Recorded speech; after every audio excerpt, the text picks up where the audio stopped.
जय माता दी दोस्तों। स्वागत है आपका हमारे YouTube चैनल भगवत चिंतन पर।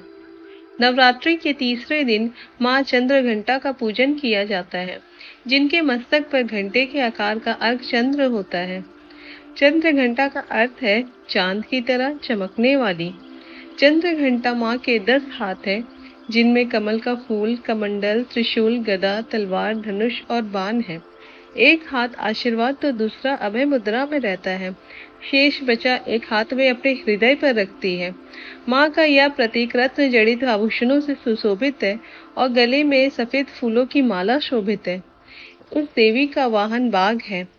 माता का घंटा असुरों को भय प्रदान करने वाला होता है और वही इससे भक्तों को सांसारिक कष्टों से मुक्ति मिलती है। माता का यह रूप हमारे मन को नियंत्रित रखता है। आइए जानते हैं माँ चंद्रघंटा की कथा। देवताओं और असुरों के बीच लंबे समय तक युद्ध चला। महिषासुर असुरों का राजा था और इंद्र देवताओं के। महिषासुर ने देवताओं पर विजय प्राप्त कर इंद्र का सिंहासन हासिल कर लिया और स्वर्ग लोक पर राज करने लगा। इससे सभी देवतागण परेशान हो गए और इस समस्या से निकलने का उपाय जानने के लिए त्रिदेव ब्रह्मा, विष्णु और महेश के पास गए।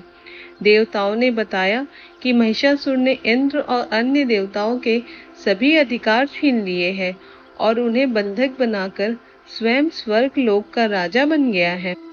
देवताओं ने बताया कि महिषासुर के अत्याचार के कारण अब देवता पृथ्वी पर विचरण कर रहे हैं और स्वर्ग में उनके लिए स्थान नहीं है।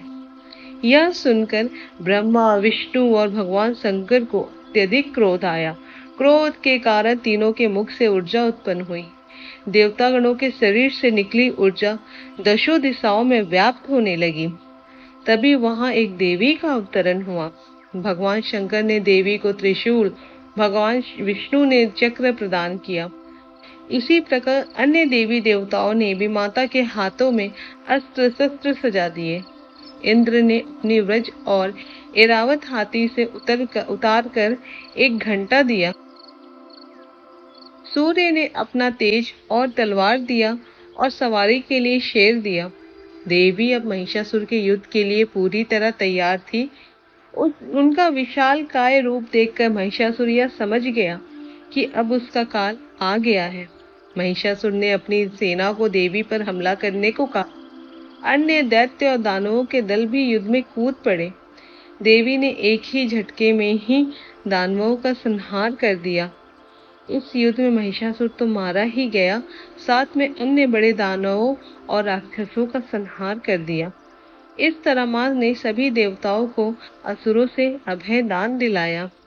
माँ चंद्रघंटा शुक्र ग्रह की देवी मानी जाती है। नवरात्रि के तीसरे दिन चंद्रघंटा माँ की पूजा अर्चना करने वाले जातकों की जन्म पत्री में शुक्र दोष समाप्त हो जाता है। जय माता दी।